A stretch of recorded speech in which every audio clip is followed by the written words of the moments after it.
श्री गणेशाय नमः। अतः कार्तिक माहात्म्य। नमस्य कर्त्य नरं चैव नरोत्तमः देवी सरस्वती व्यासं तदो जय मुदीरयेत्। अतः श्री कार्तिक माहात्म्यम चौथा अध्याय प्रारंभ ते मत्स्य अवतार कथा। श्री गणेशाय नमः। अतः चतुर्थो अध्याय।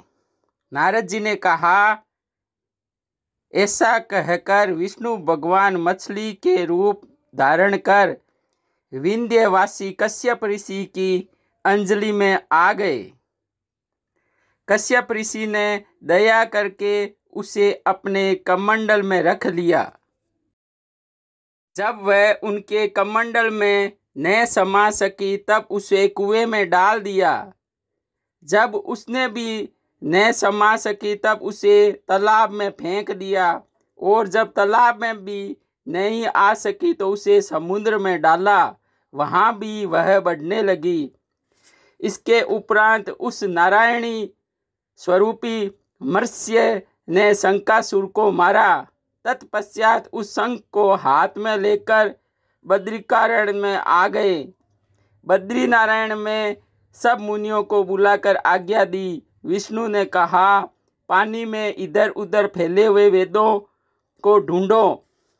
शीघ्र ही आप लोग रहस्य मुक्त वेदों को जल से निकालकर शीघ्र मेरे पास ले आओ। इतने काल तक मैं देवताओं के साथ प्रयाग में ठहरा हूँ। राजा पृथु ने नारद जी से कहा। उसके पश्चात अपने तपोबल से समस्त ऋषियों ने यज्ञ बीजों के सहित सब वेद मंत्रों को ढूंढ निकाला। उन वेद मंत्रों में जो भाग जिन जिन मुनि को मिला वह भाग उस मुनि का हो गया। तत्पश्चात राजन उसी दिन से उस भाग के ही वे ऋषि कहलाए। सब वेदों को लेकर मुनिगण प्रयाग में आए और ब्रह्मा के साथ विष्णु को उन लोगों ने सब वेद समर्पित कर दिए। सब वेदों को पाकर ब्रह्मा बड़े प्रसन्न हुए और तुरंत ही उन्होंने देवता तथा ऋषियों के साथ अश्वमेघ यज्ञ किया। यज्ञ के अंत में देवता, गंधर्व, यज्ञ, नाग और गुण विष्णु को भूमि में दंडवत करके प्रार्थना करने लगे। देवता गणों ने कहा, हे देव, हे जगन्नाथ, हे प्रभु, हम लोगों की प्रार्थना सुनिए। हम लोगों के हर्ष का समय है, इससे आप हमें वरदान दीजिए। इस स्थान में नष्ट हुए वेद पुनः ब्रह्मा को मिले हैं। हे लक्ष्मीपति, आपकी अनुकृपा से हम लोगों को यज्ञ का भाग भी यहाँ मिला है। इसलिए यह स्थान आपके प्रसाद से आज से पृथ्वी पर सर्व प्रधान पुण्य बढ़ाने वाला और भक्ति और मुक्ति को देने वाला होगा।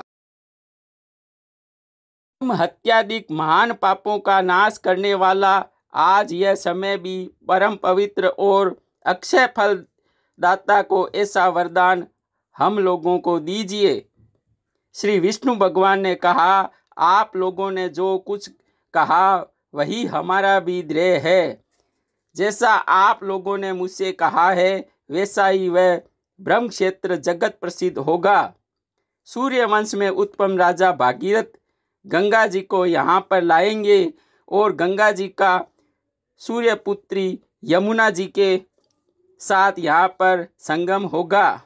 आप लोगों तथा समस्त ब्रह्मादिक देवताओं के साथ मैं भी यहीं पर रहूँगा और यह स्थान तीर्थराज के नाम से प्रसिद्ध होगा।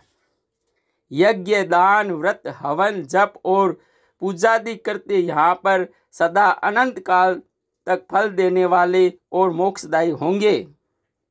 7 जन्म में किए हुए ब्रह्म हत्यादिक महापाप भी इस तीर्थराज के दर्शन मात्र से नष्ट हो जाएंगे। जो बुद्धिमान मनुष्य मेरे सानिध्य तीर्थराज में शरीर त्याग करेंगे वो मेरे ही शरीर में मिल जाएंगे और फिर उनका जन्म नहीं होगा। जो प्राणी यहाँ अपने पितरों के उद्देश्य से श्राद्ध करेंगे उनके पितर साक्षात मेरे समान रूप वाले हो जाएंगे। यह समय भी समस्त प्राणियों को महापुण्य फल देने वाला होगा। जो लोग यह तीर्थराज में मकर राशि के सूर्य माघ में स्नान करेंगे उनके समस्त पाप नष्ट हो जाएंगे। मकर की संक्रांति होने पर माघ मास में प्रातःकाल स्नान करने के केवल दर्शन मात्र से सब पाप नष्ट हो जाते हैं। जैसे सूर्य के तेज से अंधकार नाश हो जाता है। माघ के महीने में मकर की संक्रांति होने पर स्नान करने से प्राणियों में सालोक्य, अपना लोक समीप्य, सारूप्य, इन तीनों मुक्तियों का प्रदान करता है। हे मुनिवर, आप लोग मेरे वाक्यों को सुनिए। मैं सर्वत्र व्याप्त रहता हुआ सर्वदा बद्रिका नारायण में निवास करता हूँ। अनंत सैकड़ों वर्ष तप करने पर जो फल प्राप्त होता है वही फल यहाँ केवल एक दिन में मिल जाता है। जो महानुभाव मेरे उस स्थान बद्रिकाश्रम का दर्शन करेंगे वे जीवन मुक्त हो जाएंगे और उन्हें ये समस्त पाप नष्ट हो जाएंगे। सूत जी ने कहा कि इस प्रकार विष्णु भगवान उन सब देवताओं से कहकर ब्रह्मा जी ही के साथ सभी देवता अंतर्ध्यान हो गए और इंद्रादिक देवगण भी अपने अंशों को वही छोड़कर अंतर्ध्यान हो गए। जो प्राणी इसे शुद्ध मन से सुने अथवा सुनेंगे तीर्थराज प्रयाग और बद्रीनारायण जाने के समान फल प्राप्त होंगे। इति पद्म पुराणे श्री कृष्ण संवादे भाषा टीका सहितम कार्तिक महात्म्य चतुर्थोध्याय समाप्तम। 5वें अध्याय का लिंक नीचे डिस्क्रिप्शन में दिया गया है।